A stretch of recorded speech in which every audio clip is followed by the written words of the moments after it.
30 अप्रैल 1945 Berlin जल रहा था, बंकर कांप रहा था और दुनिया का सबसे डराया जाने वाला तानाशाह अपने आखिरी 20 मिनट गिन रहा था। बाहर गोलियों की बारिश, अंदर चीखती दीवारें और एक ऐसा फैसला जिसने इतिहास की दिशा हमेशा के लिए बदल दी। क्या हुआ उन आखिरी पलों में? किस तरह एक साम्राज्य एक कमरे में सिमट गया?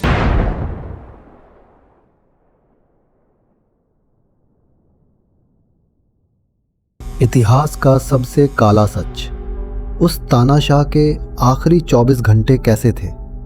बाहर दुनिया जल रही थी और बर्लिन मौत के सन्नाटे में दब चुका था। नीचे बंकर में एक आदमी था, एक ऐसा तानाशाह जो अब अपने ही डर में कैद था। उसके चारों तरफ सिर्फ हार, धोखा और बिखरी हुई उम्मीदें थीं। ये वो कहानी है, इंसान नहीं बल्कि एक डरे हुए जानवर की आखिरी रात की। सुबह 6 बजे बंकर की दीवारें गोलियों की आवाज से कांपने लगीं। हिटलर नक्शों पर झुका हर मोर्चा टूटता देख रहा था। हर लाल निशान उसकी नाकामी का अंतिम सबूत बन चुका था। रूस, ब्रिटेन और अमेरिका, तीनों सेनाएं बर्लिन को पूरी तरह घेर चुकी थीं। उसके जनरल अब आंखें चुराकर जवाब दे रहे थे। किसी में हिम्मत नहीं थी कि उसे सच बता सके। जंग खत्म हो चुकी थी। हिटलर अब भी किसी चमत्कार की उम्मीद में नक्शे टटोल रहा था। बाहर से आती तोपें उसकी सांसें और बेचैन कर रही थीं। उसके सबसे करीब लोग अब उसके खिलाफ फुसफुसाने लगे थे। हर कमरे में डर था और हर चेहरे पर हार लिखी थी, सिवाय उसके। हिटलर अब भी खुद को युद्ध का केंद्र समझ रहा था, लेकिन सच ये था कि दुनिया उसे भूलने ही वाली थी। बंकर की हवा भारी हो चुकी थी, जैसे मौत का इंतजार कर रही हो। हर सेकंड, हर आवाज उसे बता रही थी कि अंत अब दूर नहीं। उसके पास अब सिर्फ एक दिन था और एक दिन में एक जिंदगी खत्म होने वाली थी। बंकर के एक शांत कमरे में उसकी साथी ईवा ब्रॉन उसके पास चुपचाप बैठी थी। वो मुस्कुराने की कोशिश कर रही थी, लेकिन उसकी आंखों में डर साफ दिख रहा था। हिटलर ने उसे भरोसा दिलाया कि वो अकेली नहीं मरेगी। ऊपर जमीन पर लड़ाई इतनी तेज हो चुकी थी कि बंकर की छत कांप रही थी। दूर से उठते धमाके बता रहे थे कि सोवियत सेना बस कुछ गज की दूरी पर है। उसके जनरल अब आखिरी बार उसकी राय लेने आए, लेकिन उनके चेहरों पर मौत का साया था। हिटलर ने उनसे पूछा, क्या अभी भी कोई उम्मीद है? जनरल्स ने झुककर कहा, नहीं, सब खत्म हो चुका है। यह वो पल था जब हिटलर का चेहरा पहली बार पूरी तरह बुझ गया। उसे एहसास हो गया कि इतिहास अब उसे एक राक्षस की तरह याद रखेगा। इस एहसास ने उसके अंदर आखिरी बची हिम्मत को भी तोड़ दिया। उसने अपने निजी डॉक्टर को बुलाया और शांत आवाज में आखिरी आदेश दिए।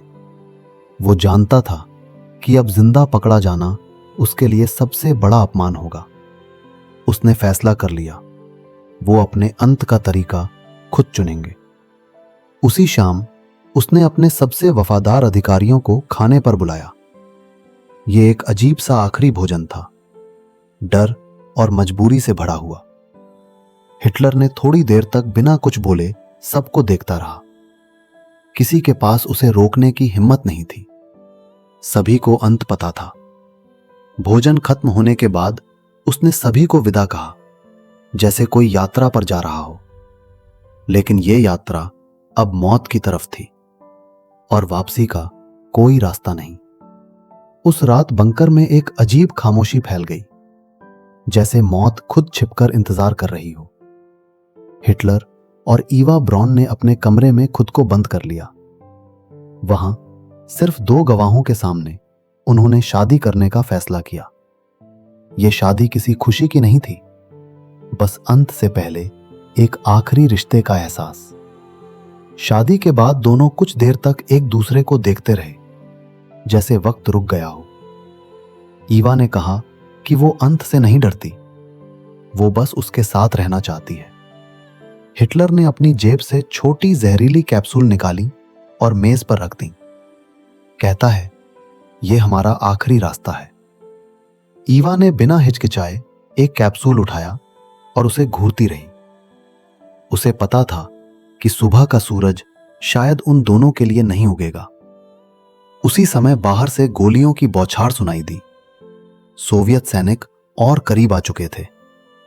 हिटलर ने अपने गार्ड को बुलाया और पूछा, कितना वक्त बचा है?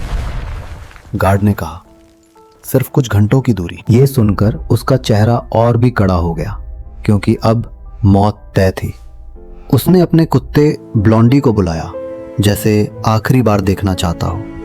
वो ब्लॉन्डी को प्यार करते हुए अचानक चुप हो गया। शायद समझ गया था कि वक्त खत्म है। फिर उसने डॉक्टर को इशारा किया कि जहर की प्रभावशीलता टेस्ट की जाए। दर्दनाक बात, उसने ये टेस्ट ब्लॉन्डी पर करवाया। कुछ ही मिनटों में कमरा और भी खामोश हो गया। हिटलर ने अपने लोगों से कहा कि अब वो अपने कमरे में अकेला रहना चाहता है। बंकर में हर दीवार पर धुआं और धूल जमी हुई थी, जैसे समय ने उसे भूल ही दिया हो। उसने अपनी पुरानी फोटो देखी, जिसमें उसकी आंखों में आत्मविश्वास और शहर पर विजय का गौरव झलक रहा था। बाहर बर्लिन का दृश्य तबाह था। आग, धुआं और टूटे हुए इमारतों के बीच सिर्फ मौत का सन्नाटा था। उसने अपने सबसे भरोसेमंद अधिकारियों को इकट्ठा किया और कहा कि अब कोई भी बाहर नहीं जाएगा। हर कोई जानता था कि ये आखिरी घड़ी है। अब वापसी की कोई उम्मीद नहीं बची थी। बंकर के भीतर तेज सांसों की आवाजें गूंज रही थीं। हर सांस में डर और चिंता की महक थी। उसने अपने कमरे के दरवाजे को बंद किया और अंदर अकेले रहकर आखिरी योजना बनाने लगा। बंकर की दीवारों पर पुराने नक्शे और युद्ध योजनाओं के दस्तावेज टंगे थे। सब पर धूल जमी थी। हर दस्तावेज और नक्शा उसे याद दिला रहा था कि उसकी सत्ता अब सिर्फ अतीत की कहानी है। उसने बंकर में एक छोटा सा पलंग खोजा और उसमें बैठकर मन की बातें लिखने लगा। हर शब्द उसके लिए जैसे आखिरी सांस की तरह था, जैसे वो अपनी आत्मा का हिसाब लिख रहा हो। बाहर से बमों की आवाजें आ रही थीं, दीवारें कांप रही थीं, डर हर सांस में समाया हुआ था। उसने अपने पालतू कुत्ते को पास बुलाया, जैसे आखिरी क्षणों में भी साथी चाहिए था।